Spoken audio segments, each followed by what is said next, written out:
नै दिनै दिवालीनि हिन्जावा एसे खुलुमदो बेबायदिनो दसे उनाव मा होनो आलारि बाथि फोजोंनो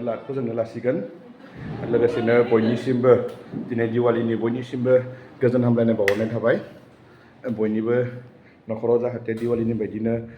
बाथि जोंनानै जेरै मा होनो गोजोन स्रां जायो बिदिनो बयनिबो न'खरा मोजां सोलिलांनो हायो बिनि थाखायनो बयनिसिमबो आंनिफ्राय गोजोन हामलायनाय बावहरनाय थाबाय दिनैनि बे सानानो जाहैबाय अधोरोमनि सायाव धोरोमा देरहानायनि सान दिनैनि बे सानानो जाहैबाय अगियाननि सायाव गियानिया देरहानायनि सान दिनैनि बे सानावनो मा होनो रामा लंकायाव थांनानै राबनखौ फेजेननानै अयध्यायाव गिदिंना फैफिननानै मोनफैनायनि सान बेनिखायनो दिनैनि बे सानखौ बयबो भारतारियाफोरा मा होनो मोनसे गोथार सान हिसाबै फालिनाय जायो जोंनि बे सलन्थाइमा बिजाब रामायणनिफ्राय मिथिनाय बायदिब्ला मा होनो सीताखौ जेब्ला माबाया राबना खावना लांनानै लंकायाव दोनहैदोंमोन बै समाव जेब्ला सीताखौ लायफिननो थाङो अब्लाना राबन आरो रामनि गेजेराव गोबां जुद्ध जानानै थाङो बे दावहानि जोबनायाव राबना रामनि आखायाव जेननो गोनां जायो बेखौ राबनखौ फेजेननो थाखाय रामा मोनसे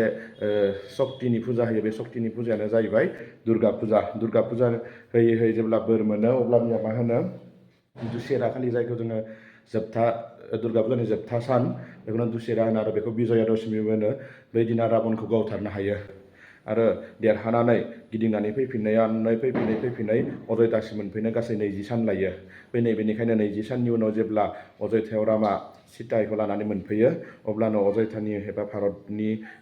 भारतारिफोरा बे अयध्यायाव मोनफैनाय सानखौनो सोरांनि सान एबा धोरोमनि सायाव धोरोमा देरहानायनि सान